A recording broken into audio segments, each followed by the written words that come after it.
दोस्तों, अगर आप अपने बिजनेस के लिए फाइबर लेजर कटिंग मशीन लेना चाहते हैं तो यह वीडियो सिर्फ आपके लिए है, क्योंकि आज की इस वीडियो में हम 5 ऐसे पॉइंट्स को डिस्कस करेंगे जो फाइबर लेजर कटिंग मशीन लेने से पहले ध्यान में रखना काफ़ी ज़रूरी है, ताकि आपको अपनी रिक्वायरमेंट्स और बजट के हिसाब से बेस्ट मशीन मिल सके। तो चलिए बिना किसी देरी के इस वीडियो को शुरू करते हैं और एक एक करके इन सभी पॉइंट्स को डिटेल में जानते हैं। सबसे पहले आता है मटेरियल कंपैटिबिलिटी और कटिंग रिक्वायरमेंट्स, मतलब आप किस तरह के मटेरियल्स पर काम करते हैं और कितनी थिकनेस तक काम करते हैं, चाहे आप जॉब वर्क करें या अपने ही प्रोडक्ट का इन हाउस प्रोडक्शन करें।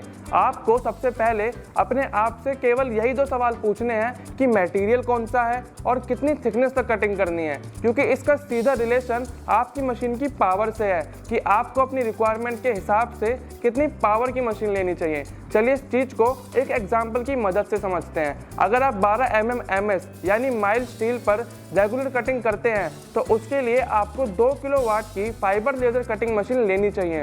वहीं अगर आप 10 mm MS पर ज़्यादातर काम करते हैं तो आपके लिए 1.5 किलोवाट की fibre laser cutting machine best रहेगी, क्योंकि जैसे जैसे आपकी मशीन की पावर बढ़ती है वैसे वैसे आपकी मशीन की कटिंग एफिशिएंसी और स्पीड भी बढ़ती है। और अगर आप जॉब वर्क करते हैं तो आपको अपनी प्रोडक्शन स्पीड को बढ़ाने के लिए ज़्यादा पावर की मशीन की तरफ ही जाना चाहिए। प्रोडक्शन स्पीड को बढ़ाने का एक और तरीका है जिसे हम अपने अगले पॉइंट में जानेंगे, जो है बेड साइज और वर्किंग एरिया, जिससे हमें ये मालूम चलता है कि हम कितने एरिया में और कितने साइज तक की शीट्स पर कटिंग कर सकते हैं।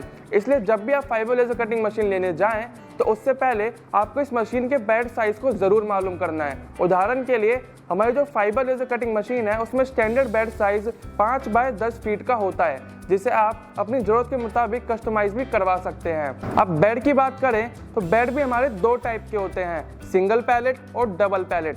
Single pallet laser cutting machine में सिर्फ एक कटिंग बेड होता है, जबकि double pallet laser cutting machine में 2 कटिंग बेड होते हैं एक्सचेंज प्लेटफॉर्म के साथ, जिससे हम कटिंग के साथ साथ लोडिंग और अनलोडिंग करके अपना टाइम बचा सकते हैं। और जैसा कि मैंने आपको पहले पॉइंट में कहा था कि हम अपनी double pallet laser cutting machine का यूज करके अपनी प्रोडक्शन स्पीड को भी बढ़ा सकते हैं। अब बात करते हैं सबसे इंपॉर्टेंट चीज, मशीन कंपोनेंट्स और क्वालिटी के बारे में। लेकिन उससे पहले अगर आपने अभी तक वीडियो को लाइक नहीं किया तो वीडियो को लाइक कीजिए और इसी तरह की लेजर मशीन से जुड़ी नॉलेजेबल वीडियोस को देखते रहने के लिए इस चैनल को सब्सक्राइब कीजिए। तो चलिए वापस आते हैं अपने मशीन के कंपोनेंट्स पर। इस लेजर कटिंग मशीन के अंदर कुछ इंपॉर्टेंट कंपोनेंट्स होते हैं जो अगर हाई क्वालिटी या फिर रेपुटेड ब्रांड्स के हो तो मशीन की लाइफ को और बढ़ा देते हैं। इसलिए मशीन लेने से पहले आपको इन कंपोनेंट्स को जरूर चेक करना है कि ये हाई क्वालिटी ब्रांड्स के ही हों। इन कंपोनेंट में सबसे पहले आता है हमारा लेजर सोर्स, जो लेजर बीम को जनरेट करता है। और इस लेजर सोर्स के कुछ जाने माने ब्रांड्स हैं मैक्स फोटोनिक्स और रेकस, जिसमें आज के टाइम में मैक्स फोटोनिक्स, रेकस और बाकी सभी ब्रांड्स को पीछे छोड़ रहा है अपनी आफ्टर सेल सर्विस के मामले में। इसके बाद आता है हमारी मशीन का CNC कंट्रोलर, जो आज के टाइम में ज़्यादातर SIP1 और SIPCUT कंपनी का यूज़ होता है। इसके बाद आती है हमारी मशीन के अंदर लगने वाली मोटर्स और ड्राइवर्स, जो यस्कावा, डेल्टा, पैनासोनिक और फ्यूजी इलेक्ट्रॉनिक जैसे हाई क्वालिटी ब्रांड्स की होनी चाहिए। दोस्तों, हमने अब तक मशीन कॉन्फ़िगरेशन को जाना कि मशीन लेने से पहले आपको मशीन में क्या क्या रिक्वायरमेंट्स चेक करनी है। अब हम जानते हैं थोड़ा कंपनी के बारे में कि जिस भी कंपनी या ब्रांड से आप मशीन को परचेज कर रहे हैं वहाँ आपको क्या क्या चीज़ें ध्यान रखनी है। तो सबसे पहले आता है आपका मशीन का ऑन साइट इंस्टॉलेशन और ऑपरेटर ट्रेनिंग कि कंपनी ये 2 फैसिलिटीज़ आपको कैसे प्रोवाइड करती हैं, आपको ये चीज़ चेक करनी है। इसके अलावा आपको जिस भी कंपनी से परचेज कर रहे हैं उस कंपनी का आफ्टर सेल सर्विस और कस्टमर फीडबैक को भी ज़रूर से चेक करना है, क्योंकि मशीन खरीदने से ज़्यादा उस पर सर्विस लेना ज़्यादा ज़रूरी है, ताकि मशीन लेने के बाद भी अगर आपको कोई भी दिक्कत आती है तो आप डायरेक्ट कंपनी से कॉन्टैक्ट करके वहाँ से प्रॉपर सपोर्ट ले सके। अब बात करते हैं बजट और मशीन की टोटल कॉस्ट के बारे में।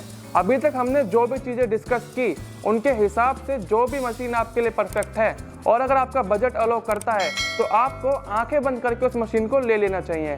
और अगर आपका बजट अलो नहीं करता तो आपको ये देखना है कि आप किन चीज़ों के साथ कॉम्प्रोमाइज़ करके मशीन को ले सकते हैं, ताकि आप बिजनेस स्टार्ट कर सके। क्योंकि अगर आपने सोचा है तो बिजनेस स्टार्ट करना ज़रूरी है, और हो सके तो एक ऐसी मशीन को कंसीडर करें जिसे आप फ्यूचर में अपग्रेड भी कर सकें। इस मशीन की टोटल कॉस्ट के बारे में बात करें तो इस मशीन की टोटल कॉस्ट मशीन की पावर और आप साथ में कौन कौन से इक्विपमेंट्स लेते हैं उस पर डिपेंड करती है। है। इसलिए इस मशीन की कॉस्ट के बारे में या फिर और भी किसी जानकारी के बारे में और जानने के लिए आप स्क्रीन पर दिए गए नंबर पर कॉल या फिर मैसेज करके हमारी टीम से कांटेक्ट कर सकते हैं।